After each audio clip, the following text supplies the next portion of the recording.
Right now, there is a brilliant orange star blazing overhead that most people walk right past without ever noticing. I'm talking about Arcturus, and if you've never properly observed this stellar giant, you're missing one of the most spectacular sights in our night sky. In the next few minutes, I'll show you why it looks this way, how to find it far from North America, and what to do tonight so you don't miss it. But here's what makes this star truly special, and why I'm urging you to observe it now. Arcturus isn't just bright, it's dramatically orange. When you spot it, you'll immediately notice its warm amber glow that sets it apart from the blue-white stars around it. That color tells an incredible story. Here's the contrarian truth. Arcturus isn't suddenly changing. The view through our air is. When a bright star slides slower towards the horizon, its light plows through thicker, more turbulent atmosphere.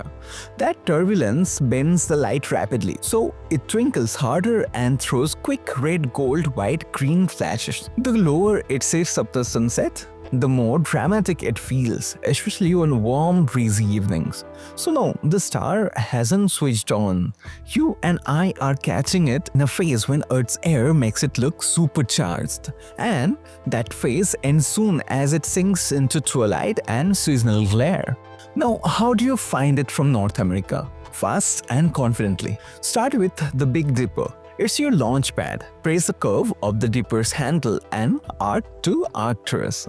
Follow that gentle curve downwards across the sky until you hit the brightest orange honey star in that direction.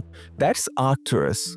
In late spring and early summer evenings, you'll see it high and proud in the south. As the season rolls on, you and I catch it lower in the west after dusk. That's when the twinkling ramps up and the urgency kicks in, because on the horizon, it fades faster night by night into haze and sunset glow.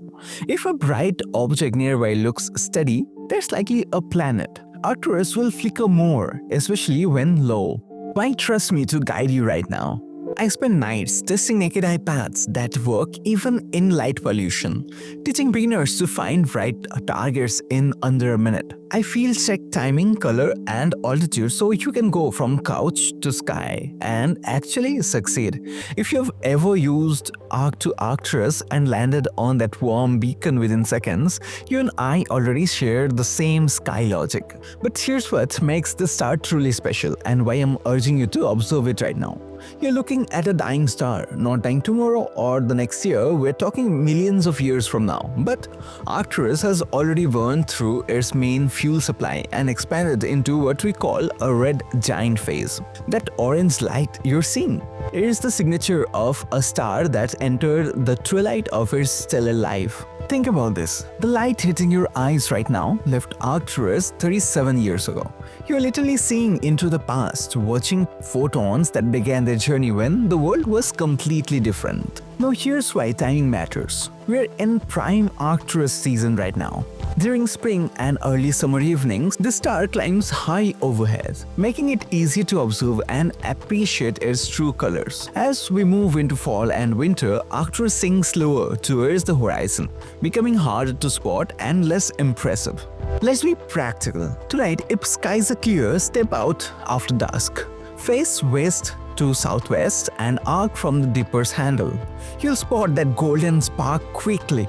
If it looks wildly twinkling, you've nailed it. If the glow is steady and disk-like, that's not it. Retrace the arc and look for the warm color. Do this tonight. Arc to Arcturus. Beat the fade and let the ancient light find you before it slips into the glow.